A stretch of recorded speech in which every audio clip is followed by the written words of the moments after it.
The whispered note. The courtroom hummed with routine efficiency. Judge Eleanor Hayes sat at her mahogany bench, the picture of judicial authority. Her sharp, precise movements conveyed an air of meticulous order. Courtroom 7A was her domain, a place where chaos was filtered through the sieve of procedure and law.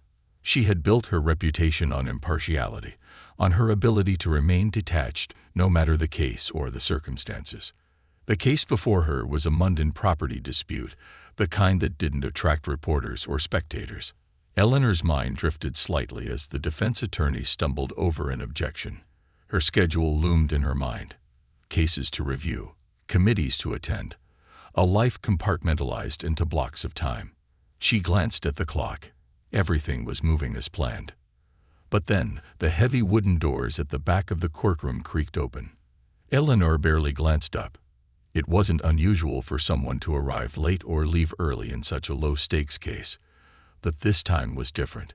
A small figure moved through the courtroom, her steps hesitant yet purposeful. Amara was no more than 8 years old, her petite frame almost swallowed by her worn clothes. Her hair was unkempt, and her eyes darted around the room, searching for something or someone.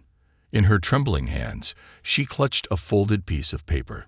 Eleanor's attention snapped to the girl as she approached the bench, weaving through the courtroom with a determination that belied her size.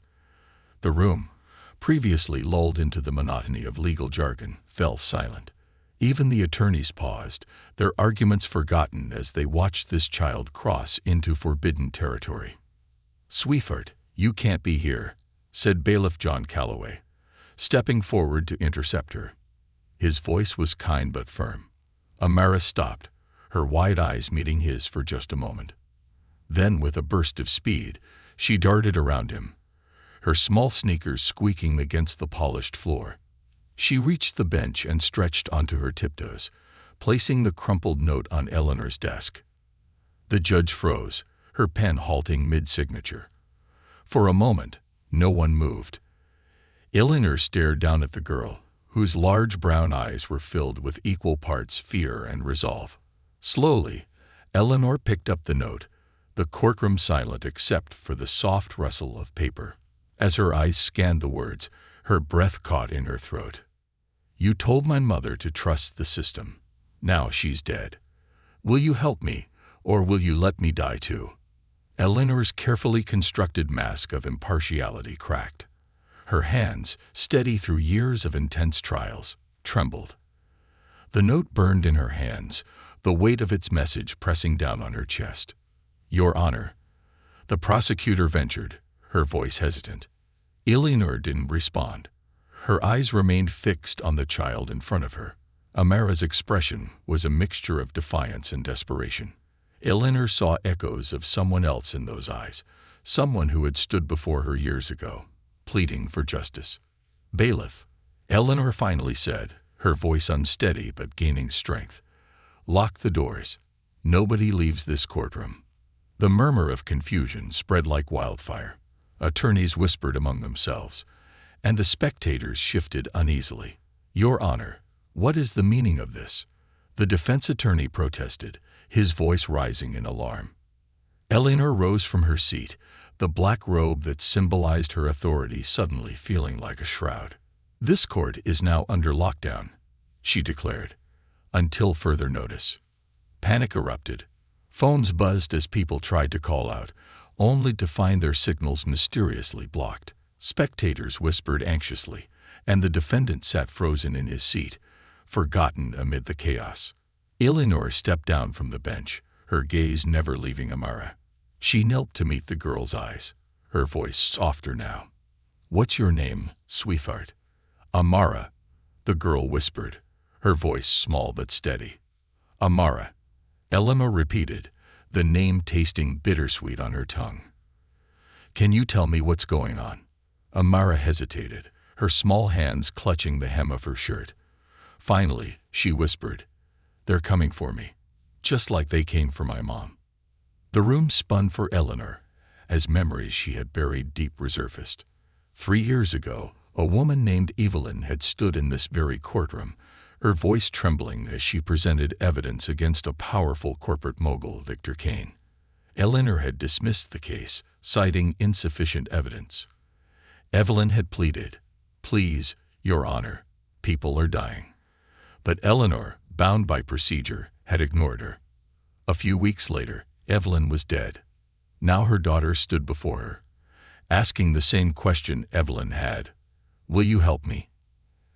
Eleanor felt the weight of her past decisions pressing down on her.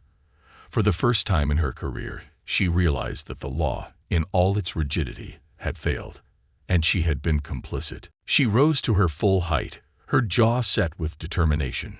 "Bailiff," she said, her voice firm. "Alert security.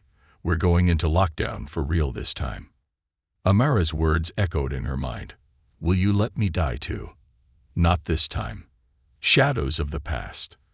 The courtroom descended into chaos as Eleanor Hayes issued her orders. The usual air of sterile routine was replaced with frantic whispers and rising panic. Attorneys huddled with their clients, their faces pale with confusion. Spectators craned their necks, trying to understand what was happening. Even the defendant, Bernard Fields, sat frozen in his chair, his fraud trial forgotten. Bailiff John Calloway moved quickly, his broad frame adding weight to the sudden urgency. "Everyone stay in your seats," he barked, his voice cutting through the noise like a whip. He stepped to the rear of the courtroom and locked the double doors with a decisive click. The sound echoed in the tense silence that followed. Eleanor turned her attention back to Amara. The child sat on the bench beside her, her legs swinging nervously as she clutched the edge of her seat. The courtroom's towering walls and the stifling air of authority seemed to dwarf her small figure, but her eyes never wavered. "Amara," Eleanor began, her tone softer now, though a tremor of guilt tinged her voice. "I need you to tell me everything. Start from the beginning. Why do you think you're in danger?" The girl hesitated, her hands fidgeting with the hem of her shirt. Finally, she took a shaky breath and began. "My mom. She found out about bad things happening at Mr. Kane's company. She said they were hurting people who couldn't fight back. Immigrants, homeless people, people nobody would miss. She tried to tell people, but no one listened." Eleanor's throat tightened. She remembered Evelyn Morris vividly. Her shaking hands, the manila envelope filled with documents, her desperate pleas for someone to pay attention. Eleanor had dismissed it all, labeling Evelyn as emotional and her evidence as insufficient. Amara's voice grew quieter, but the weight of her words was immense. "She told me if anything ever happened to her, I should go to the courthouse and find the judge. She said the judge would make it right." Her eyes lifted to meet Eleanor's. "She meant you." Eleanor's heart sank under the crushing weight of those words. The memory of Evelyn's face, framed by desperation and determination, resurfaced with painful clarity. She remembered how Evelyn had clutched her envelope, her voice trembling as she pleaded for help. Eleanor had dismissed her with cold detachment, prioritizing procedure over humanity. Now Evelyn was gone, and her child was here, begging for the same thing her mother had: justice. Amara's voice broke the silence again. "They killed her because she wouldn't stop. She wouldn't stop talking about what she found. And now they're after me." Before Eleanor could respond, the door to the courtroom rattled violently. Someone on the other side banged against it, shouting, "Open up. This is ridiculous." Calloway moved quickly, his hand resting on the holstered baton at his side. "Stay calm," he called out, his voice firm but steady. "Nobody leaves until the judge says so." The pounding stopped, but the air grew thicker with tension. Eleanor's mind raced. She needed answers, and she needed them fast. She turned to her court clerk, Sarah Kim, who stood nervously by her desk. "Sarah," Eleanor said, her voice regaining some of its usual command, "get down to the records office. I want everything we have on Evelyn Morris and Victor Kane's cases. Now." Sarah nodded, her face pale but determined. She hurried out through a side door, her shoes clicking rapidly against the polished floor. Eleanor knelt before Amara, her judicial robes pooling around her. "Amara, listen to me," she said, her voice as steady as she could make it. Do you know if your mother left anything else? Documents, files, anything that might help us?" Amara nodded, her small hands gripping the edge of the bench tightly. "She kept a box. She said it had everything in it. But when she was gone, they took it. Men came to the house and took all her papers." Eleanor clenched her fists, anger bubbling beneath her professional facade. This wasn't just about Evelyn's death. This was about a system that had failed her. A system Eleanor had been a part of. She couldn't let it fail Amara too.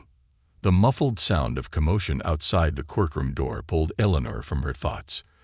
Detective Maria Torres burst into the room, her sharp eyes scanning the chaotic scene. Her presence was a welcome relief. She was known for her no-nonsense approach and her dedication to justice. "Judge Hayes," Torres said, striding toward her, "your bailiff called for backup. What's going on here?" Eleanor rose to her full height, her composure slipping back into place like a well-worn coat. "Detective, we have a situation involving Victor Kane. This child," she gestured to Amara, "is Evelyn Morris's daughter. Evelyn came to this court 3 years ago with evidence against Kane. I dismissed her case, and now she's dead. Her daughter believes she's in danger." Torres's jaw tightened. "Victor Kane," she repeated, her voice low and filled with understanding. "The same Kane who's been under investigation for years, but always slips through the cracks." "The very one," Eleanor said bitterly. Torres nodded, her hand instinctively brushing against the holstered firearm at her hip. "All right, what's our next move?" Eleanor hesitated.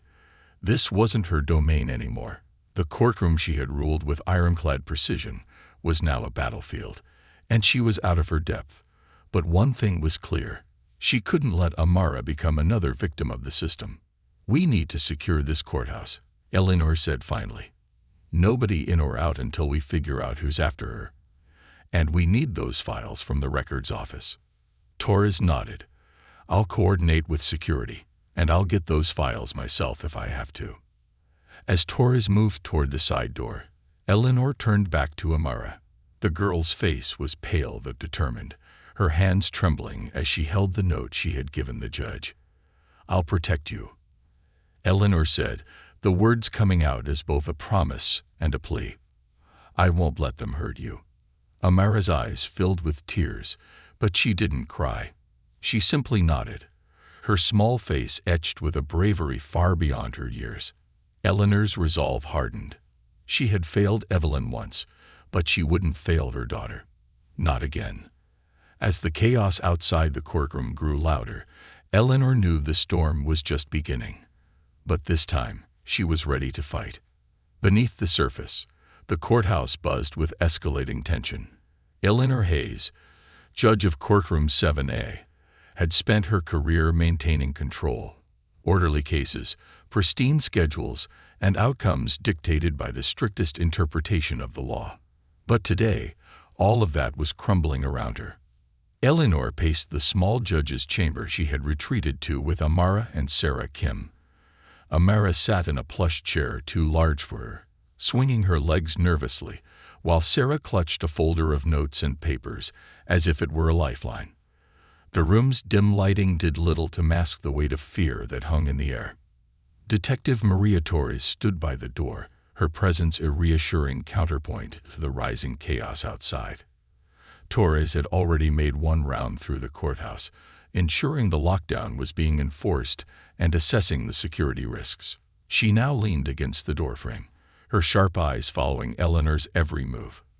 "Judge Hayes," Torres finally said, breaking the silence, "we need to talk strategy. Whoever's after Amara won't stop. They know she's here, and they'll be escalating." Eleanor paused mid-step, her gaze flicking to Amara.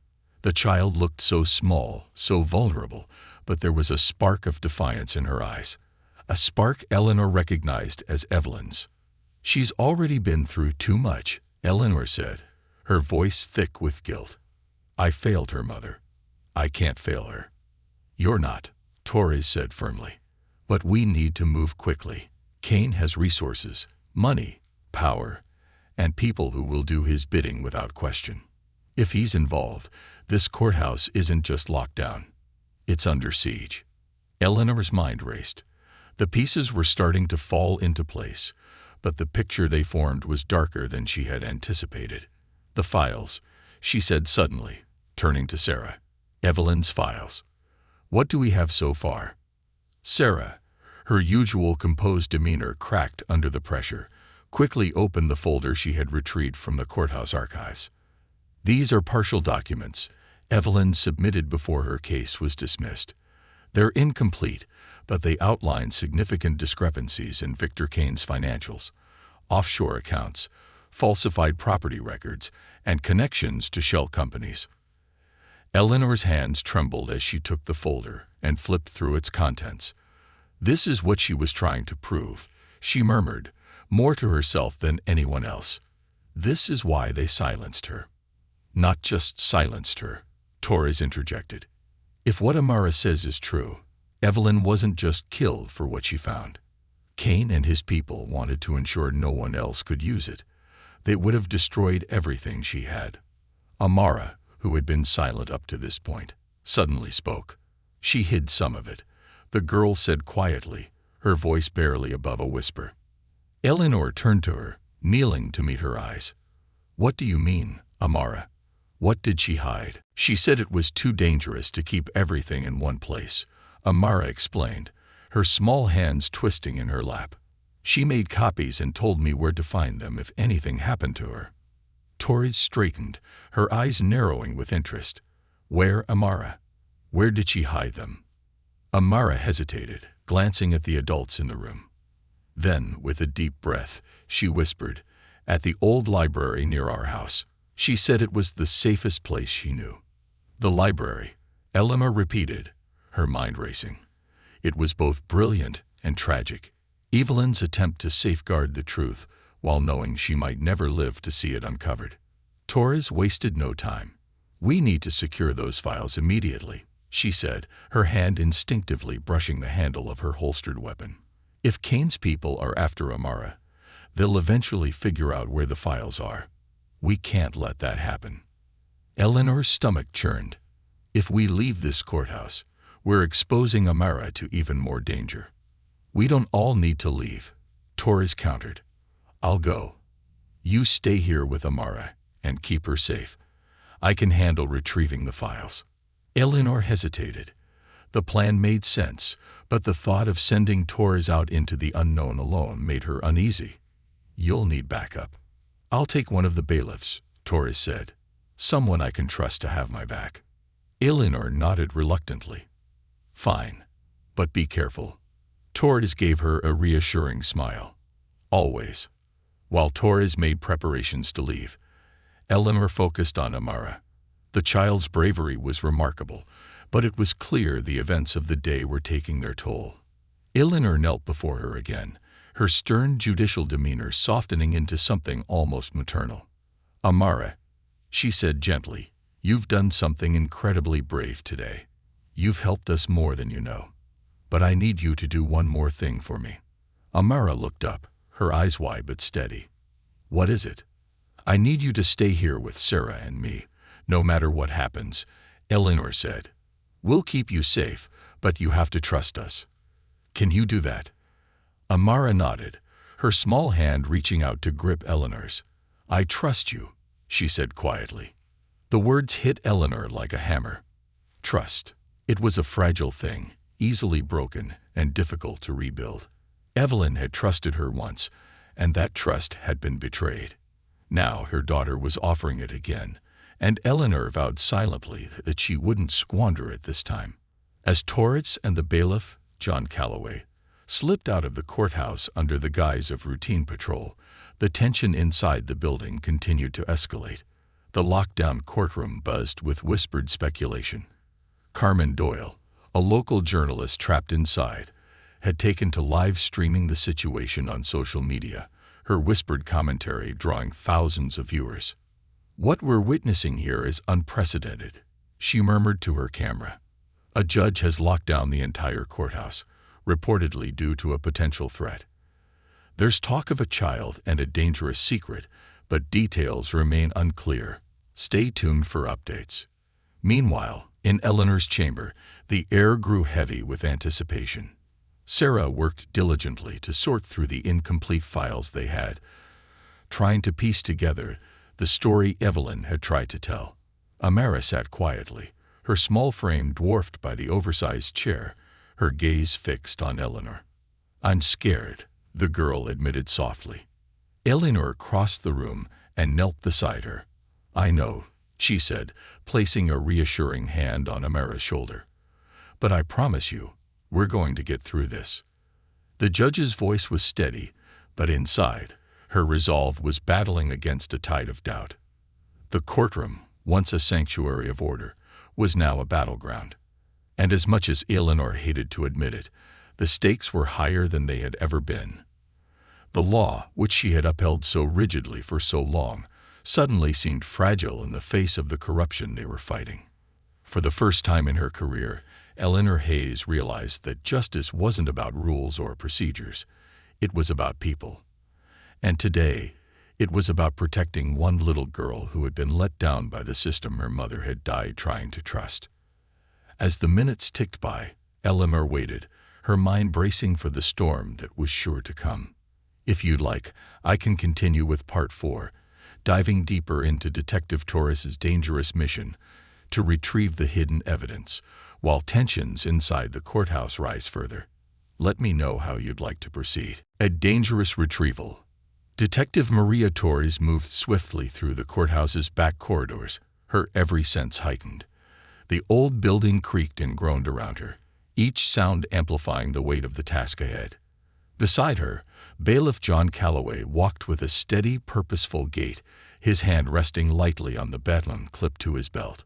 His presence was reassuring.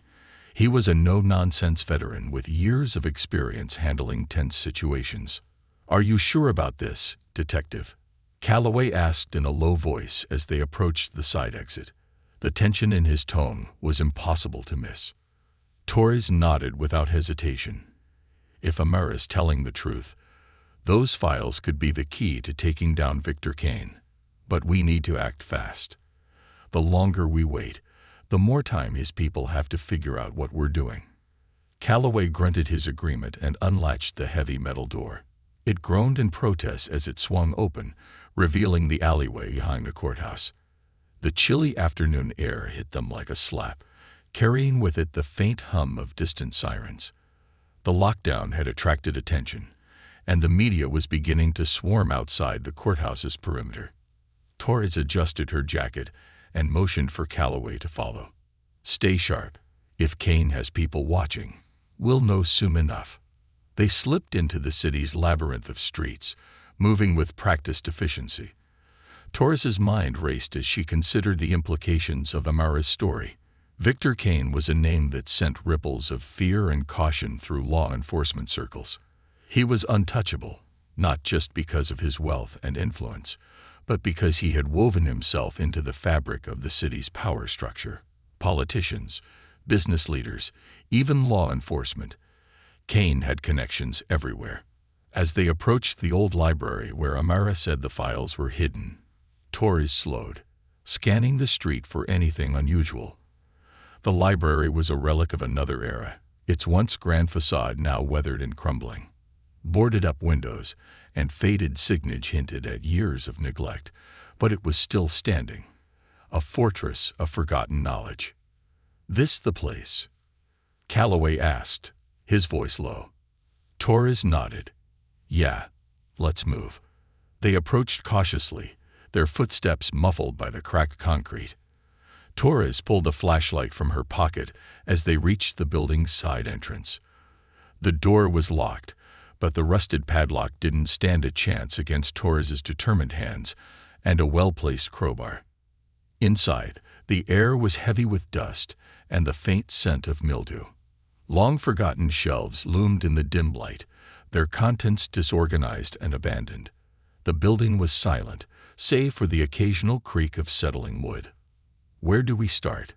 Calloway asked, his eyes scanning the darkened interior.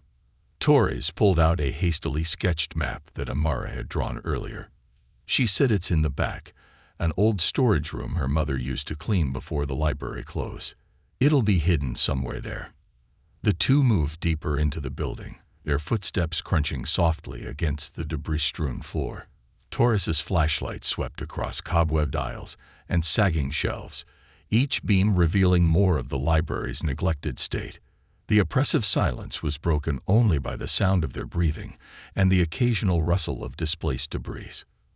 When they reached the storage room, Taurus paused, her hand resting on the door's handle. "Stay sharp," she murmured to Calloway. "If Kane's people followed us, this is where they'd try to intercept." Calloway nodded, his posture tense. "I've got your back." Taurus pushed the door open, the hinges groaning loudly in protest. Inside, the room was cluttered with old furniture, boxes of books, and scattered cleaning supplies. It was a mess, but Taurus's sharp eyes quickly began picking through the chaos. "Check the corners," she instructed Calloway. "Look for anything that doesn't belong." The bailiff moved to the far side of the room, his flashlight casting long shadows across the piles of debris. Taurus focused on a stack of crates near the center. They were old, their wooden slats splintering with age, but one in particular caught her attention. It was covered with a layer of dust that looked unnaturally disturbed, as though someone had moved it recently. With a grunt of effort, Taurus pulled the crate aside, revealing a small locked metal box hidden beneath. Her heart skipped a beat. This had to be it. The lock was simple, and with a few deft movements, Taurus had it open. Inside were neatly folded papers, bound together with a rubber band. Taurus's flashlight revealed detailed notes, spreadsheets, and photographs.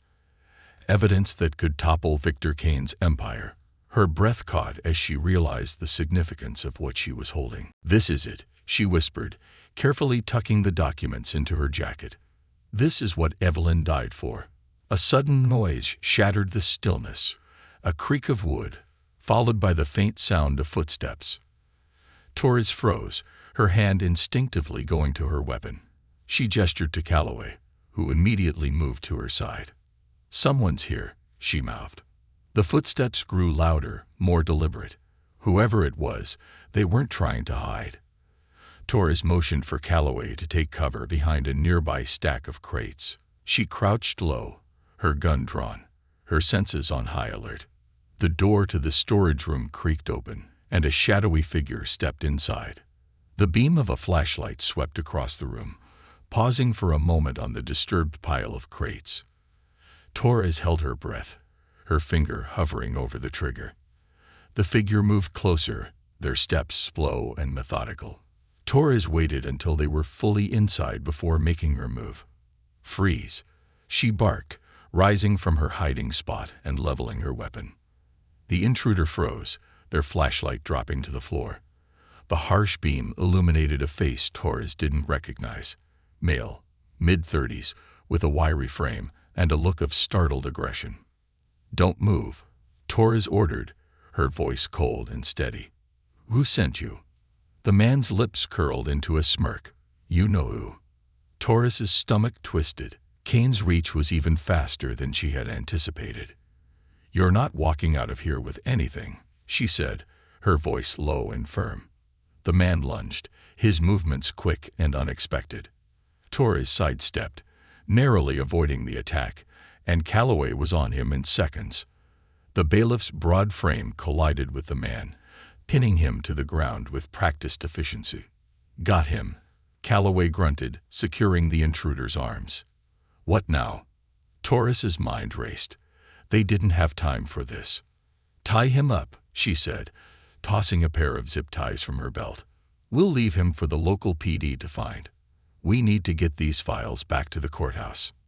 Now, Calloway worked quickly, binding the man's wrists and ankles before gagging him with a piece of cloth. The intruder glared at them, his eyes burning with unspoken threats, but Taurus didn't care. She had what she came for. As they slipped out of the library and back into the shadows of the city, Taurus clutched the stolen evidence tightly against her chest. She could feel the weight of Evelyn's legacy in her hands, and she knew the fight was far from over. But for the first time, they had the upper hand, and Victor Kane's untouchable empire was about to crumble. The siege inside the courthouse.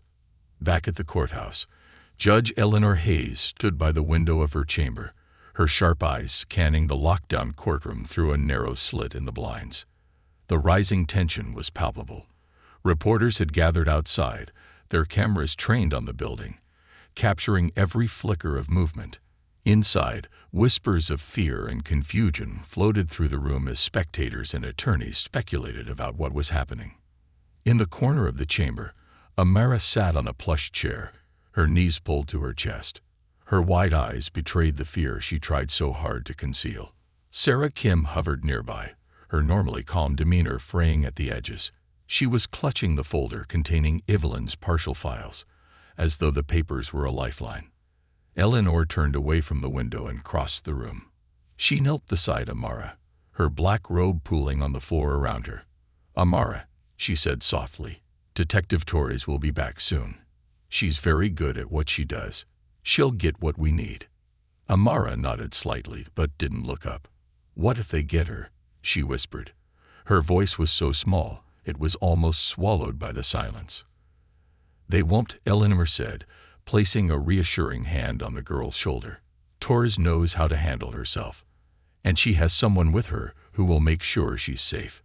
Amara glanced up, her brown eyes filled with tears. "My mom thought she could handle it too," she said, "and now she's gone." Eleanor's heart twisted painfully.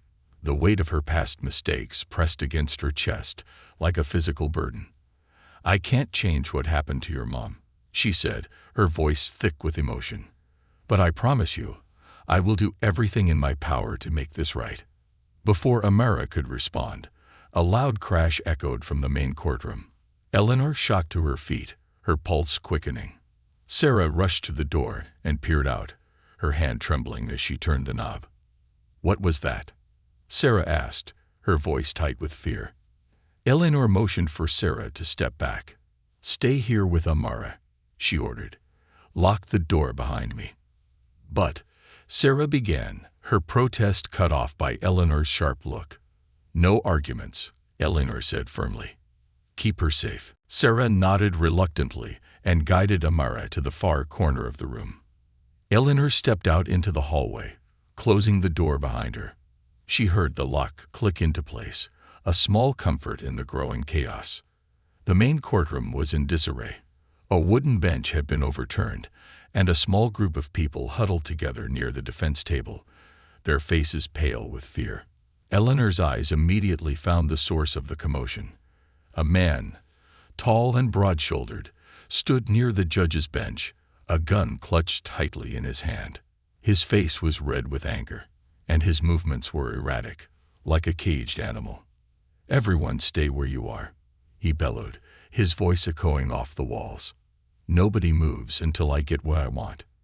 Eleanor stepped forward, her black robe giving her an air of authority that even the armed man couldn't ignore. "This is a courthouse," she said, her voice calm but commanding. "Put the weapon down and let's talk." The man's eyes snapped to hers, and for a moment he hesitated. But then his grip on the gun tightened, and his expression hardened. "Don't try to talk me down," he growled. "I'm not here to negotiate. I just want out of here." "You're holding innocent people hostage," Eleanor said, keeping her tone steady. "That's not the way to get what you want." "They're not innocent," the man snapped, his voice cracking. "You people, you judges, prosecutors, you ruin lives. You ruined my life." Eleanor studied him carefully, her mind racing to place his face. He looked vaguely familiar, but in her years on the bench, she had seen thousands of defendants. "What's your name?" she asked, taking a cautious step forward. "Kevin Holt," he spat. "You probably don't even remember me, do you? 2 years ago, you sentenced me to 5 years for something I didn't do." Recognition flickered in Eleanor's mind. Holt had been convicted of armed robbery, though he had maintained his innocence throughout the trial. The evidence had been circumstantial, but compelling enough for a conviction. Eleanor had handed down the sentence with her usual detachment, confident that the law had been served. "Holt," she said slowly, choosing her words carefully. "If you want to be heard, this isn't the way to do it. Put the gun down, and we can talk about your case." "I don't want to talk," he shouted, his voice raw with frustration. "I want justice." The courtroom door creaked open, and Eleanor turned to see Bailiff Calloway enter, his expression grim. He was alone. Detective Torres was still out retrieving the files. Calloway's eyes met Eleanor's, and she gave a small nod, silently signaling for him to stay back. "Kevin," Eleanor said, turning her attention back to the man. "You said you want justice. Let me help you, but I can't do that if you're holding a gun." Holt hesitated again, his grip on the weapon loosening slightly. But before Eleanor could press further, another loud noise shattered the fragile tension. The side door to the courtroom burst open, and two men in dark suits stormed in, their movements sharp and deliberate. Eleanor's stomach dropped. These men weren't part of Courthouse security. They were Kane's people. The first man, tall and muscular with a scar running down his cheek, scanned the room with cold, calculating eyes. The second, shorter but equally imposing, carried a heavy black case that Eleanor didn't want to imagine the contents of. "Everyone stay where you are," the scared man barked, his voice as sharp as a knife. "We're here for the girl. Make it easy on yourselves, and no one gets hurt."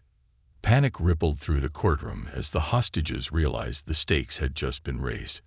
Eleanor stepped forward, her heart pounding. "This is a courthouse," she said, her voice steady despite the fear coursing through her. "You're violating federal law by being here." The scared man smirked. "Funny. You think the law matters to us." Holt, still holding his gun, turned to the newcomers with confusion and suspicion. "Who the hell are you?" "Not your concern," the shorter man snapped. "But if you want out of here alive, you'll stay out of our way." Eleanor's mind raced. Amara was locked in her chamber with Sarah, but these men clearly knew she was in the building. She had to think fast. "Bailiff," she said sharply, "escort these men out." "Now." Calloway moved toward the intruders, his hand resting on his baton. But the scared man raised his weapon, a sleek, black pistol, and aimed it directly at the bailiff. "Don't be a hero," he said, his tone icy. Eleanor stepped in front of Calloway, her robe billowing as she held her ground. "This is my courtroom," she said, her voice ringing with authority. "And I won't let you endanger anyone in it." The scared man's smirk faltered, but only for a moment. "You've got guts, Judge," he said, "but guts won't save that girl." Eleanor's blood ran cold. The storm had arrived, and she was standing at its epicenter. But she wasn't going to back down. Not now, not ever. She had failed Evelyn once, but she wouldn't fail her daughter. Not today. Defiance in the storm. The courtroom fell into a tense silence as the scared man's words hung in the air. All eyes were on Judge Eleanor Hayes, who stood tall and unwavering, the embodiment of courage in the face of chaos. Her pulse hammered in her ears, but she refused to let her fear show. This was her courtroom, her domain, and she would defend it with everything she had. "You're not getting that girl," Eleanor said firmly, her voice cutting through the oppressive silence. "I won't allow it." The scared man chuckled darkly, his amusement dripping with malice. "You're brave, Judge. I'll give you that. But let's not make this harder than it has to be. Hand her over, and we'll walk out of here. No one else has to get hurt." Eleanor's eyes narrowed. "You must think I'm a fool. You're not walking out of here, not with that child or anyone else. This courthouse is locked down, and law enforcement is already on its way." The shorter man stepped forward, his black case now open to reveal a collection of ominous tools, lockpicks, a stun gun, and what looked like a small improvised explosive device. He sneered at Eleanor. "We don't need to walk out the front door, Judge. We have our own ways. But if you keep playing hero, this building will be nothing but rubble." The threat sent a ripple of panic through the courtroom. Spectators huddled closer together, their whispers a mix of fear and disbelief. Even Kevin Holt, who moments ago had been brandishing his gun in frustration, now looked uneasy. "Explosives," Holt barked, his voice rising. "What the hell are you people doing? I just wanted to get out of here, not blow it up." The scared man shot him a withering glare. "Shut up. This doesn't concern you." Holt's grip on his gun tightened, but his eyes darted nervously between the armed intruders and Eleanor. The situation had spiraled far beyond his control, and for the first time, he seemed to realize it. Eleanor seized the opportunity to address Holt. "Kevin," she said, her tone softer now, almost pleading, "I know you feel like the system failed you. But these men, they're not your allies. They're here to hurt people, including that little girl. Don't let them use you." Holt hesitated, his knuckles white around the gun. His eyes flicked to the scared man, then back to Eleanor. I just wanted someone to listen," he muttered, his voice cracking. "No one ever listens." "I'm listening now," Eleanor said, taking a cautious step forward. "And I'll make sure your voice is heard. But you have to put the gun down, Kevin. Don't let them turn you into something you're not." For a moment, the tension seemed to ease. Holt's hands began to lower, and his grip on the gun slackened. But the scared man, sensing his influence slipping, raised his own weapon and aimed it directly at Holt. "You don't get to make that choice," the man snarled. "Put it down, or I'll put you down." Time slowed as Eleanor watched the scene unfold. Holt's eyes widened in fear, his body frozen as he stared down the barrel of the scared man's gun. The courtroom held its collective breath, waiting for the inevitable explosion of violence. But Eleanor refused to let it happen. "Enough," she shouted, her voice commanding. "This ends here." She turned to Calloway, who had been watching the standoff intently. "Secure Holt," she ordered. "Now." Calloway didn't hesitate. He moved quickly, his large frame a blur as he crossed the room and disarmed Holt with a swift, practiced motion. The gun clattered to the floor, and Calloway pushed Holt behind him, shielding him from the intruders. The scared man growled in frustration, his finger twitching on the trigger. "You're making a big mistake, Judge." Eleanor took a step closer to him, her gaze unwavering. "And you've already made yours. You think you can come into my courtroom and intimidate me. You think you can terrorize innocent people. Not on my watch." The shorter man, clearly agitated, reached for the small explosive device in his case. "You're out of time, Judge," he hissed. "Hand over the girl, or we all go down together." Eleanor's mind raced. She needed to buy time for Torres and Calloway to secure the situation, but she couldn't risk provoking the men further. Her thoughts flicked to Amara, locked away in the chamber with Sarah.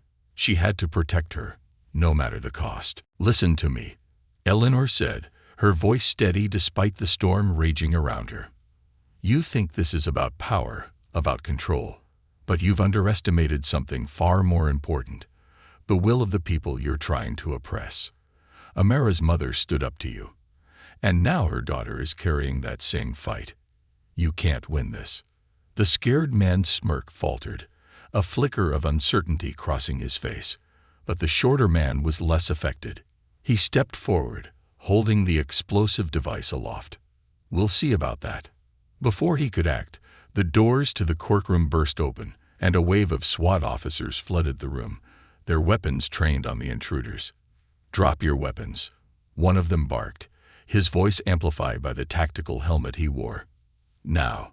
The scared man hesitated, his grip tightening on his gun.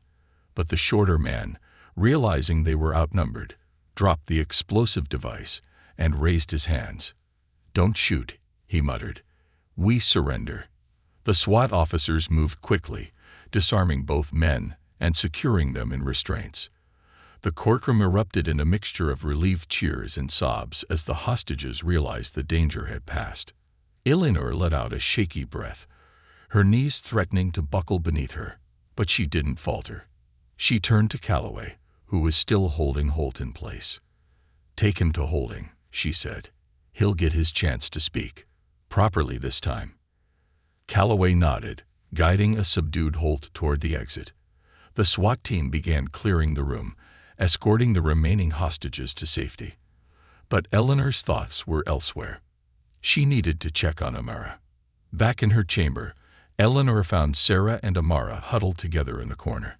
Amara's eyes lit up when she saw Eleanor, and she rushed into the judge's arms, clinging tightly to her. "It's over," Eleanor said softly, stroking the girl's hair. "You're safe now." Amara buried her face in Eleanor's robe, her small body shaking with silent sobs. Eleanor held her close, her own tears threatening to spill. She had fought for this moment, for the chance to protect the child she had once failed. And she wouldn't stop fighting. Not until justice was truly served, justice unveiled. The air in Judge Eleanor Hayes' chamber was heavy with an uneasy calm. Outside, the courthouse was alive with activity. SWAT teams and police officers secured the building, ensuring every inch of the premises was clear. Reporters, held at bay behind barricades, called out for comments, their cameras trained on the courthouse doors. Inside, however, a different storm brewed. Amara clung tightly to Eleanor's hand, her small frame trembling as the adrenaline that had carried her through the day began to fade. Sarah Kim stood nearby, visibly shaken but resolute. She still held the folder containing Evelyn's partial evidence, her grip firm as if letting go would dissolve its fragile truth. Detective Maria Torres entered the chamber, her jacket dusted with dirt, and her expression grim but triumphant. She carried a thick envelope and a tablet with photographs, evidence recovered from the library where Evelyn had hidden her files. Behind her, Bailiff John Calloway followed, his face a mixture of exhaustion and determination. "Judge Hayes," Torres began, placing the envelope on the desk. "We've got it. Everything Evelyn documented is here.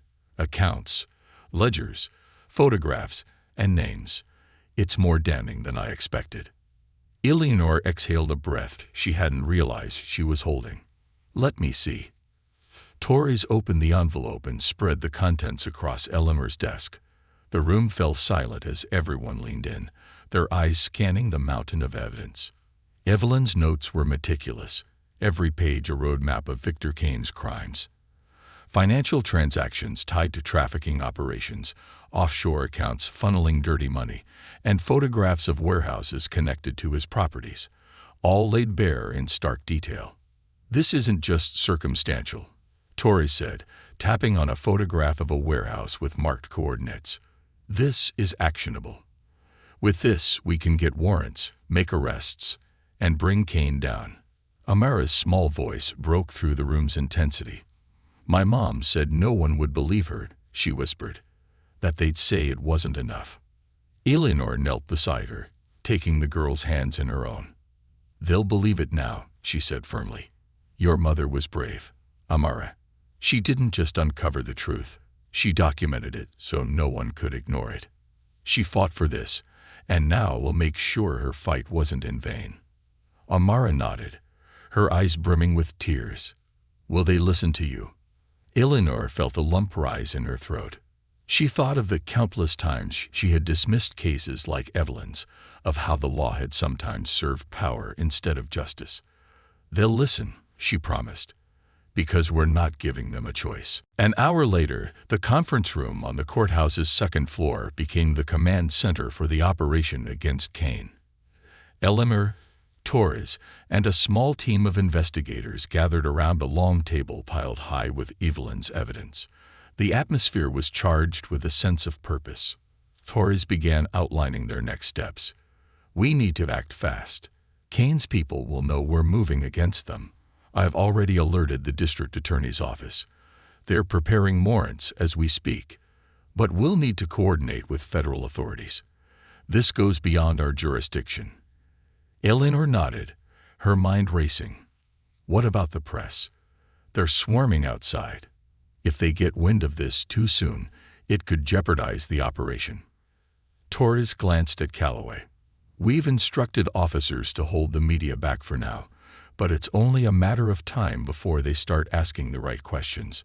We need to stay ahead of them." Eleanor turned her attention to the evidence. "What about the people tied to these transactions? Kane didn't operate alone. If we take him down, they'll scatter. We're already identifying key players, Torres said, but Kane is the priority. If we get him, the rest will follow. Amara sat quietly at the end of the table, her presence a reminder of why they were all there. She clutched a framed photograph of her mother, which Sarah had found among the library's files. Her small face was set in determination, mirroring the courage Evelyn must have shown when she first uncovered Kane's crimes. As the team worked, Eleanor couldn't help but feel the weight of the moment. This wasn't just about one man or one case.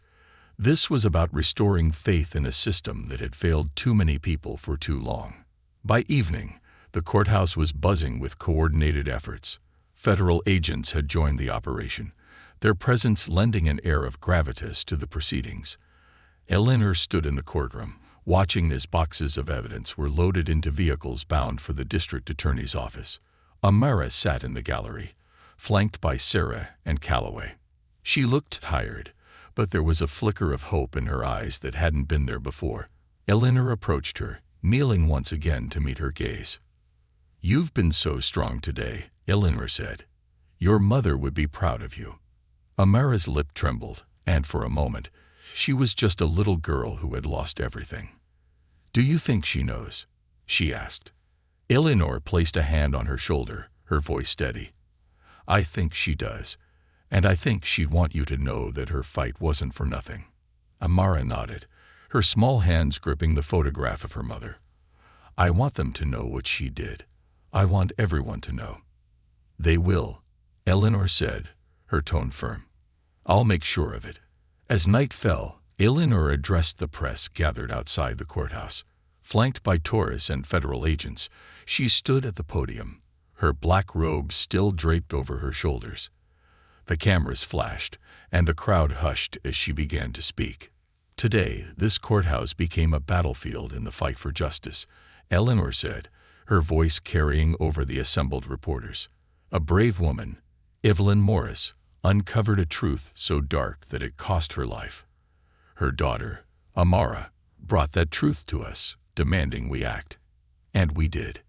She gestured to Torres, who held up a sealed evidence box. "This evidence will dismantle a criminal empire. It will bring down Victor Kane and everyone complicit in his crimes. But more importantly, it will show that no one is above the law." Eleanor's gaze swept over the crowd, her voice resolute.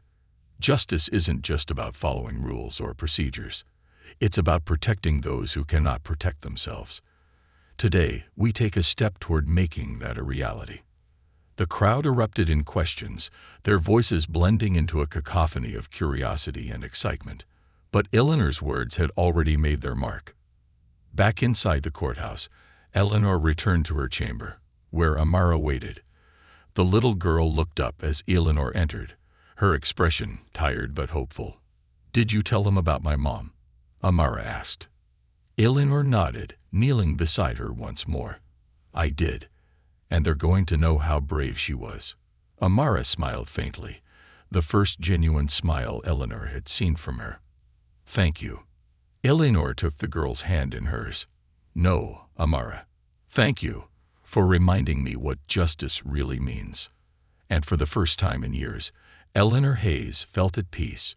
She had faced the storm, and for Evelyn and Amara, she had delivered what mattered most: the promise of a brighter, safer future. A new dawn. The courthouse was finally quiet, its halls no longer echoing with the tension and chaos of the day. The events that had unfolded within its walls would leave an indelible mark, not just on those who witnessed them, but on the city itself. Judge Eleanor Hayes sat on the edge of her desk, her robe draped neatly over the back of her chair. Across from her, Amara was curled up on a sofa, wrapped in a blanket that Sarah Kim had found in a storage closet. The child was dozing now, her small chest rising and falling in peaceful rhythm. It was the first time Eleanor had seen her truly at ease. Detective Maria Torres entered quietly, a cup of coffee in one hand and a thick manila envelope in the other. She placed the envelope on Eleanor's desk and leaned against the doorframe, her expression a mix of exhaustion and triumph. "It's done," Torres said softly. The warrants are issued, the task force is mobilized, and Kane will be in custody before sunrise. Eleanor let out a breath she hadn't realized she was holding. And the evidence? Safe and secure, Torres replied. The federal agents are already preparing to dismantle Kane's operations. With what we've gathered, there won't be any deals or loopholes. He's finished. Eleanor nodded, her gaze drifting to Amara. It's about time someone held him accountable. Torres followed her gaze and smiled faintly. You did good today, Judge. You didn't just uphold the law. You gave it meaning. Eleanor's eyes misted, but she quickly blinked the tears away. It wasn't just me. Evelyn laid the groundwork. Amara carried her mother's legacy forward. All I did was listen. Something I should have done a long time ago. Torres didn't argue. She knew the weight of regret Eleanor carried, but she also saw the determination in the judge's eyes, a determination to make amends and to ensure no one else would be silenced the way Evelyn had been. As dawn broke over the city, the courthouse doors opened to reveal a changed world. The early morning sun bathed the building in golden light, casting away the shadows of the night before. Outside, reporters buzzed with the news of Victor Kane's imminent arrest. The story of Evelyn Morris and her brave daughter was already making headlines. Inside, Eleanor stood with Amara near the courthouse steps. The little girl held tightly to her hand, her gaze scanning the crowd of reporters with wide eyes. Sarah Kim stood nearby, her protective instincts still in full force, while Torres watched from a discreet distance, ready to intervene if needed. Are you ready for this? Eleanor asked gently, crouching down to Amara's level. Amara nodded. She was tired, and her journey was far from over, but there was a newfound strength in her eyes. My mom said the truth is what matters most, she said softly, even if it's scary. Eleanor's heart swelled with pride. Your mom was right, and you're just as brave as she was. The courthouse doors opened again, and a team of federal agents emerged, escorting Victor Kane in handcuffs. The crowd erupted into a frenzy of camera flashes and shouted questions. Kane, always the picture of confidence and control, now looked disheveled and furious. His eyes scanned the crowd until they landed on Eleanor and Amara. For a moment, he froze, his expression darkening with recognition. Eleanor stepped forward, placing a protective hand on Amara's shoulder. She held Kane's gaze, her own filled with steely resolve. This wasn't just a victory for the law, it was a personal reckoning. As Kane was led away, Amara turned to Eleanor. Is it over? Eleanor smiled gently. For him, it is. For us, it's just the beginning. Later that morning, Eleanor sat in her chambers, the chaos of the previous day now a distant memory. Amara sat across from her, drawing quietly on a piece of paper Sarah had given her. The courthouse was returning to its usual rhythm, but the atmosphere felt lighter, as though a great weight had been lifted. Judge Hayes, Amara said, looking up from her drawing. Yes, Amara. Do you think my mom would be proud? Eleanor walked over and knelt beside her. She'd be more than proud. She'd be amazed by how brave and strong you are. You've done something incredible, Amara.